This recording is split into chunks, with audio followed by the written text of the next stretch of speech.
இந்த video Sunday morning எடுத்த video தாங்க. சண்டேனா ஸ்கூல் லீவு கொஞ்சம் ரிலாக்ஸாக எழுந்திரிக்கலாம் அப்படின்னு சொல்லி நினைப்போம். ஆனால் அன்னைக்கு தான் தலைக்கு மேலே வேலை இருக்குங்க.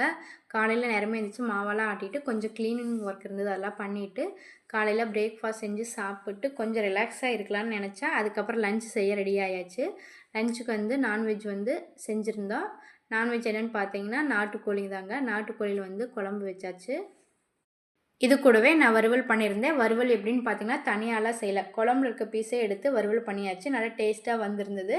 அது எப்படி செய்யறதுன்னா, கடாயில் கொஞ்சமாக எண்ணெய் ஊற்றிக்கலாம். எண்ணெய் காய்ஞ்சதும் கடுகு, கருவேப்பிலை, பெரிய வெங்காயம் கட் பண்ணி சேர்த்துக்கலாம். ஒரு தக்காளி கட் பண்ணி சேர்த்துட்டு நல்லா வதங்கினது இஞ்சி பூண்டு பேஸ்ட்டு சேர்த்துட்டு பச்சை வாசனை போனதும் மசாலா சேர்த்திக்கணும்.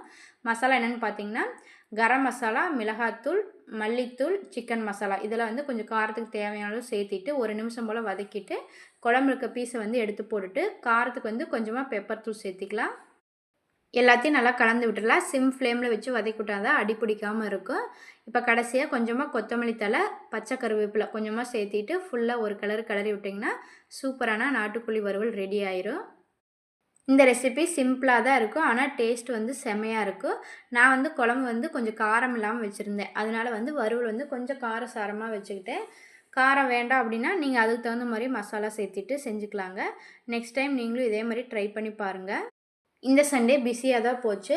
லன்ச் செஞ்சுக்கிட்டே பசங்களுக்கு ஹோம்ஒர்க்கு சொல்லி கொடுத்துட்டு லன்ச் ஃபினிஷ் பண்ணியாச்சு. எனக்கு மட்டும்தான் சண்டே எப்படி இருக்குதா இல்லை எல்லாருக்கும் இந்த மாதிரி இருக்கான்னு தெரியல. உங்களுக்கு சண்டே எப்படி போச்சுன்னு சொல்லி கமெண்ட் பண்ணுங்கள். பிடிச்சிருந்தா நம்ம சேனலை சப்ஸ்கிரைப் பண்ணி சப்போர்ட் பண்ணுங்கள். Thank you friends.